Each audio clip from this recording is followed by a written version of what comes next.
Time now for sports on 104.7 The Cave. Here's Ned Reynolds. Mike, the intern, Ned Reynolds, in the studio on a Monday morning. So, regular season for basketball concluded on Saturday. Now the tournament starts to head towards the flashpoint. Is that right? That is exactly right, and that's what's happening. And it is a very big week coming up because this is when almost all, not literally all, but almost all the Division I teams take the courts for their conference championships, and this is where the field will be decided for the NCAA. Selection Sunday is next Sunday on March the 12th, day after we turn the clocks ahead, and we'll find out where everybody's going to end up. Missouri State Lady Bears, however, have their conference tournament this weekend, and they are going in stumbling. They got smoked in their final two games, lost a position in the first round. They have to play in the first round now. They didn't have to originally. And now they'll be playing on Thursday against Bradley in their first round. This means winning 4 games in 4 days, and that is very tough. Really to do. is. Now, the Drury Lady Panthers won their conference championship, beat Lewis University yesterday, finished at 30-1, and they're headed to the Midwest Regional in Ashland, Ohio. And who do they play in their first round? You guessed it, Lewis University again, second time within a week. These teams, this will be their 4th meeting of the year with Lewis, so hey, anything can happen after you've played a team that long. Big 12 Conference Tournament in Kansas City at the T-Mobile Center. Yeah, it's now the T-Mobile Center. What used to be the Sprint, now it's T-Mobile. It's whatever it is. It's big, and it's a great place for basketball. You can't miss it. That is where Big 12 opens up on Wednesday night. Kansas will be the top seed, and they'll play Thursday afternoon. The SEC tournament is in Nashville at the Bridgestone Arena. That's where they have all their basketball and hockey, and that all goes on. The Nashville Predators play there. Anyway, it's a huge arena.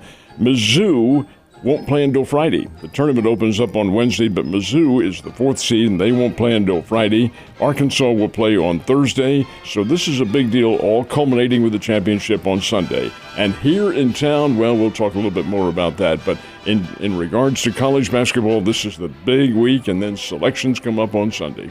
A lot of fun. Also, K-State Wildcats, they don't play till Thursday. Yeah, they have a first-round bye. Big congratulations to the Tigers. I believe this is the highest they've ever been ranked going into the SEC tournament. Is that right? They are, yeah. In the SEC, it is. Yeah. They have a good team. Yeah, they do, man. They're a funny team because they had to struggle to beat a really poor Ole Miss team the other day. But by the same token, though, Missouri can score. They play tough defense, and when their game is on, they're tough to beat. Yeah, man, that's awesome, though. And they've got some tough teams to beat in the SEC. Yes.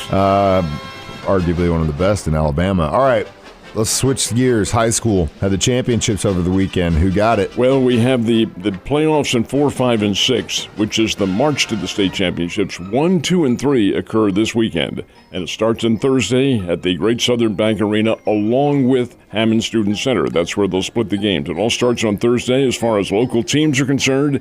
In girls Class 1, we have Chadwick. They'll be playing. There are no boys teams in Class 1 from the area. Class 2, we have Norwood in the girls, and we have Hartville in the boys. And in Class 3, have a very interesting situation. El Dorado Springs is in the girls' competition, and the final game of the first round on Friday, which will be in the Great Southern Bank Arena, is an all-area matchup. This is just happens to be the way they district out the circumstances. Skyline against Fairgrove, and they'll play at 8 o'clock. Winners all play for the state championship on either Friday or Saturday. It kind of morphs a little bit with the class, but it'll be a whole lot of fun. Then the big schools play for the championship next weekend, all at Great Southern Bank and Hammond Center, and this is the last year for it. That means they got the Ned Suite open and ready to go, so you can live there this weekend. It'll be fun.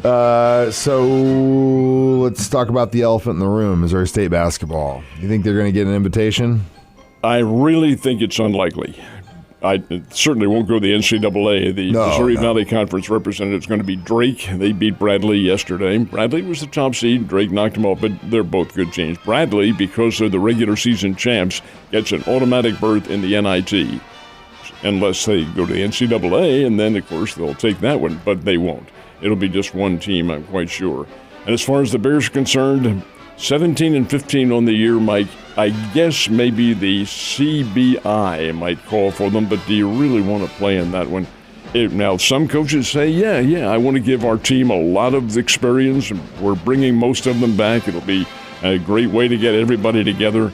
But that's kind of a bogus tournament, in my opinion. Bears have played in it once before. But what makes it bogus is you pay to get in the tournament. Now, it's not a lot of money. It's $27,000, but what? That's not a lot of money. Ned, can you float me a loan? Well, it covers maybe. It's relative. A couple of days at the bar, but yeah, for you, maybe. But you're right though, because that experience is invaluable, and down the road, if you get these guys that they'll say they figure it out next season and they actually do get into the tournament, they're going to be completely green and they're not going to know how to handle it if you can give them this tournament. I will give you a case in point.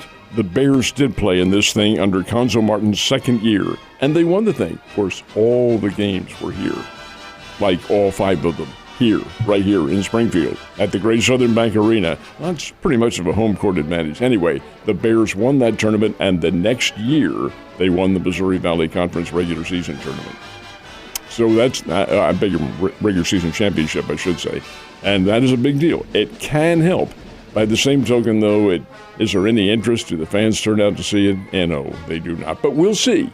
No invitations have been extended yet, and they won't be until probably this time next week. So we had some spring training happening over the weekend, did we not? We did indeed, and the Mets defeated the Cardinals, outslugged them 7-1 yesterday. Now, after yesterday's games, the Cardinals players who are involved in the World Baseball Classic are gone. They're off to their training grounds now. Royals beat the San Francisco Giants 5-1. Same thing with them, although there aren't very many Royals players on the World Baseball Classic team. Some, but not all.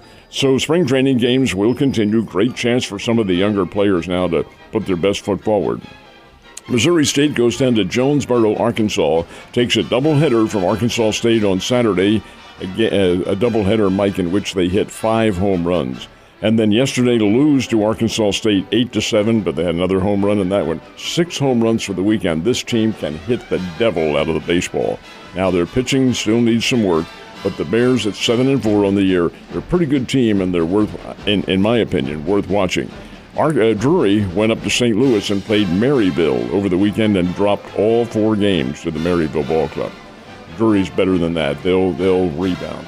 So we had plenty of baseball going on, and this coming weekend is when the World Baseball Classic starts.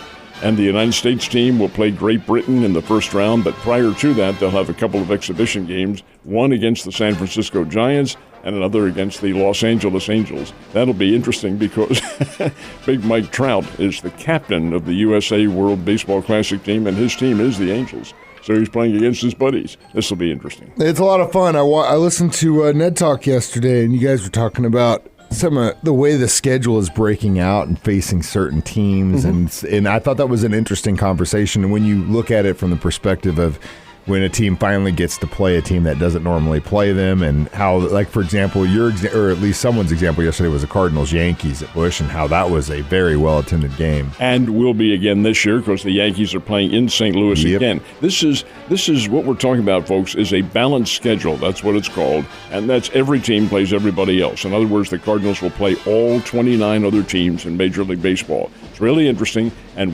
it's kind of punitive to the Cardinals in a way. And I'll tell you why. The Cardinals gained the playoffs last year for a while until Phillies knocked them out, but they did it because they played in one of the weakest divisions in baseball. They had the Pirates. Bring on the Pirates. Cardinals own that team. And the Cubs and the Reds, none of them were really very good. Brewers were. Now this year, it's altogether changed because within that division, Cardinals are still there, but they're playing 6 games less. 6 less. And you're also playing some of the top teams in the other league as well. So it's really interesting how this all works out. I'm anxious to see what the results are and how things morph. Speaking of which, little golf played at the Palmer Invitational this weekend. How'd that go? Well, first of all, the purse was $20 million. So the winner gets about $3.5 million. And the winner's Kurt Kitayama. A lot of folks aren't familiar with him. He's of Japanese descent, but he's an American. Played at Nevada, Las Vegas. Really good player. Been around for a number of years and never had the big win until yesterday. He broke a 5-way tie on the 17th hole with a birdie and held on to win it by 1 stroke over Rory McIlroy and some of the big-timers in golf. Not the Kitayamas, not. Anyway, that's the big win, Kurt Kitayama, and a huge win for him in his career. Last but not least, some racing going on in Las Vegas over the weekend. Yeah, the track that they have, the Las Vegas Speedway, is about 10, 15 miles outside of the city of Las Vegas, and it sits out in the desert. But it was cold yesterday. Now, I think everything's relative, but the fans, and it was not a full house, got out there to watch this race, and William Byron in overtime, on the first lap of overtime, took the lead away from Martin Truex Jr., who finished finally in 7th place and got the win. William Byron takes the checkered flag. Big win for him. That's all the racing out in the desert, and now this week they go to Phoenix to run at the Phoenix Motor Speedway. Vroom, vroom. Ned, you have a good day. I'll see you tomorrow.